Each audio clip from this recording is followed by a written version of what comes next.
Hello students, welcome to my YouTube channel math expert Shilpa. हम class 10th का chapter number first जिसका नाम है रियल नंबर, उसकी हमने एक्सरसाइज 1.1 कंप्लीट कर ली थी। सो आज हम एक्सरसाइज 1.2 की तरफ चलेंगे। So let's start exercise 1.2। Question number first statement, prove that √5 is irrational. हमें क्या प्रूव करना है? √5 इज इरेशनल। ठीक है, हमने ये प्रूव करना है। सो हमने एक्सरसाइज 1.1 के इंट्रोडक्शन में पढ़ा था what is irrational number, what is rational number. ठीक है, इरेशनल नंबर क्या बताया था? जो p बाई क्यू की फॉर्म में नहीं लिखे जाते। सो हम सबसे पहले कॉन्ट्रडिक्शन की तरफ चलेंगे। जैसे √5 इज इरेशनल है तो हम क्या लेंगे? √5 इज रेशनल नंबर। प्रूफ,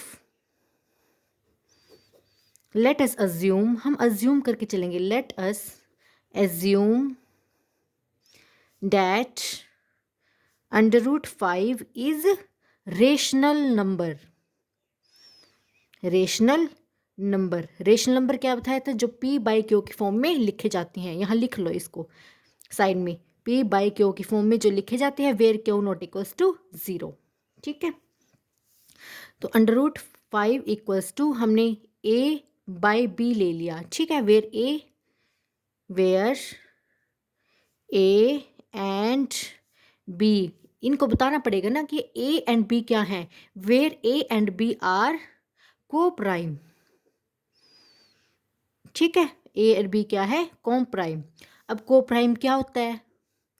को प्राइम लिखो, coprime number that have no common factor other than 1। Other than 1। For example, example से समझ में आ जाएगा। जैसे 5 है, ठीक है, तो ये या तो 1 पे जाएगा या 5 पे जाएगा। ठीक है, ऐसी 7 है, ये तो 1 पे जाएगा या फिर 7 पे जाएगा। ठीक है, देखो अब √5 equals to a by B, ये इक्वेशन फर्स्ट मान लो। ठीक है, फिर हम क्या करेंगे? इसको रैशनलाइजेशन करेंगे। √5 की मल्टीप्लाई में b आ जाएगा इक्वल्स टू a इंटू 1। 1 लिखने की जरूरत नहीं है, तो a का a एज इट इज़। अब क्या करेंगे? हम अंडर हटाएंगे तो स्क्वेयरिंग ऑन बोथ साइड। ठीक है, तो हम स्क्वेयरिंग कर लेंगे बोथ साइड। करो स्क्वेयरिंग, यहाँ भी स्क्वेयर लगा दिया, इसके ऊपर भी स्क्वेयर लगा दिया। तो खोल लो इसको, अंडर अलग अलग खोल दो। √5 का स्क्वेयर अलग खोल दिया, b का स्क्वेयर अलग खोल दिया, a का स्क्वेयर, इससे ये कैंसिल। ठीक है, स्क्वेयर से अंडर कैंसिल, तो क्या बचा? 5b का स्क्वेयर इक्वल्स टू a का स्क्वेयर। ठीक है, अब लिखेंगे a स्क्वेयर इज, जो ये a स्क्वेयर है ये क्या है? Divisible by 5। a square is divisible by 5। अगर a स्क्वेयर 5 के साथ डिविजिबल है तो a भी डिविजिबल होगा 5 के साथ, तो इसको भी लिखो a is also divisible by 5। ये इक्वेशन नंबर कौन सी हो गई? ये फर्स्ट मानी थी, इसको हम सेकंड मान लेंगे।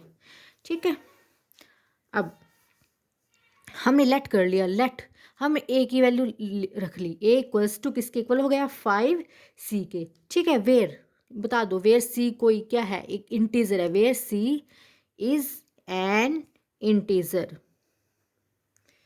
ठीक है, अब ये a की वैल्यू इस इक्वेशन में पुट कर देंगे। Put the value of a, value of a in equation number second. ठीक है, सेकंड में पुट कर दो। करो पुट, 5b का स्क्वेयर इक्वल्स टू a की जगह क्या आ जाएगा? 5c का स्क्वेयर। ठीक है, अब खोल दो इसको, 5b का स्क्वेयर इक्वल्स टू 5 5 जा 25 c का स्क्वेयर। ठीक है, कभी इसको भी खोल दो, ये वैल्यू पुट करी है। ठीक है, 5 1 जा 5, 5 5 जा 25, तो क्या बचा? b square equals to 5c का स्क्वेयर। देखो अब जैसे ए स्क्वेयर इज डिविजिबल बाय था 5, ए भी डिविजिबल बाय 5। ठीक है, अब इसमें क्या होगा, C square is divisible by 5, तो सी भी डिविजिबल होगा 5 से। करो।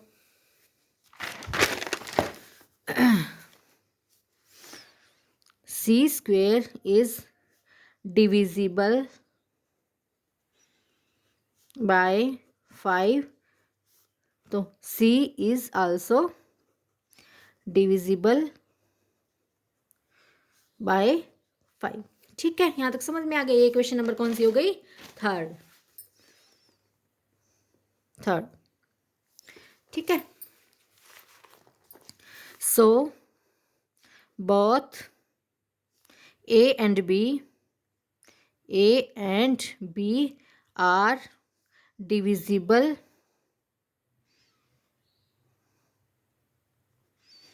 by 5। ठीक है, तो दोनों ही क्या हो गए, डिविजिबल हो गए 5 के। ठीक है, so this contradiction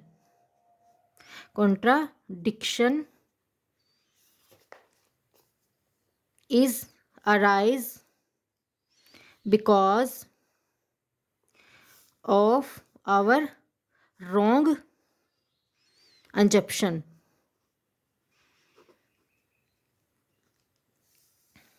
and A and B having common factor, इनका कॉमन फैक्टर क्या बन गया था, 5। सो हमारी कॉन्ट्रडिक्शन क्या हो गई, गलत। हम क्या मान के चल रहे थे कि √5 क्या है, इज रेशनल नंबर है, तो √5 क्या हो, सो √5 इज इरेशनल। हमारा √5 क्या है, इरेशनल नंबर। हम क्या लेके चले थे, सपोज शुरू में हमने बोला था कि √5 क्या है, एक रेशनल नंबर है, वो लेट करके चले थे, तो हमारी कॉन्ट्रडिक्शन गलत हो गई। ठीक है, तो √5 क्या है, एक इरेशनल नंबर ही है। ठीक है, इसी का question number 2। Prove that 3 + 2 √5 is irrational. ठीक है, अब हम इसमें भी क्या कर लेंगे, सॉल्यूशन में लिखो, इसमें भी इरेशनल है, इसमें भी हम क्या मान के चलेंगे कि ये एक रेशनल नंबर है। करो, let us assume that 3 + 2 √5 is rational. ये तो क्लियर हो ही गए होंगे कि रेशनल क्या होता है, इरेशनल क्या होता है। और हाँ, प्लीज़ इस चैनल को लाइक, सब्सक्राइब एंड शेयर जरूर कीजिएगा। रेशनल नंबर, तो वही एज्यूम करके चलो, 3 + 2 √5 = A/B, where A and B are co-prime। ठीक है, ये भी क्लियर हो गए होगा, बट इसको प्राइम। ठीक है, 2 √5 = A/B, ये 3 उधर उठा लो, माइनस का 3 बन जाएगा। ठीक है, प्लस का उधर जाके माइनस का। अब क्या ले लो, इनका एलसीएम, 2 √5 = एलसीएम क्या आ जाएगा नीचे, B, ऊपर क्या बचा, A - 3B। ठीक है, √5 A - 3B, ये 2 कहाँ जाएगा, इस B के साथ। ठीक है, सिंस A एंड B दोनों क्या है, integer, therefore A - 3B / 2B is rational. ठीक है, हम तो रेशनल लेके चल रहे हैं, बट ये तो रेशनल है, तो ये क्या आ गया, irrational. But we know that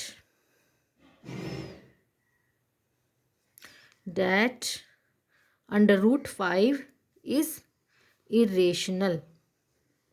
ठीक है भाई, ये तो रेशनल नंबर है और ये क्या है, इरेशनल, तो हमारी कॉन्ट्रडिक्शन यहाँ भी गलत हो गई, इरेशनल नंबर, क्योंकि रेशनल नंबर कभी भी इरेशनल नंबर के इक्वल नहीं होता। ठीक, यहाँ तो इक्वल है। ठीक है, तो हमारी कॉन्ट्रडिक्शन गलत हो गई, इरेशनल नंबर के इक्वल नहीं होता। ठीक है, सो लिखो, this contradiction is arise because of our wrong assumption. ये भी हम क्या लेके चले थे, एक अज्यूम करके चले थे कि ये रेशनल नंबर है, बट ये क्या आ गया, इरेशनल नंबर। सो ये भी क्या हो गई, कॉन्ट्राडिक्शन। सो हम क्या लेके चले थे स्टेटमेंट, 3 + 2 √5 इज इरेशनल। ठीक है, कल हम इसका थर्ड पार्ट करेंगे, क्वेश्चन नंबर 3 करेंगे। So thank you. प्लीज़ इस वीडियो को लाइक शेयर एंड सब्सक्राइब जरूर कीजिएगा। Thank you.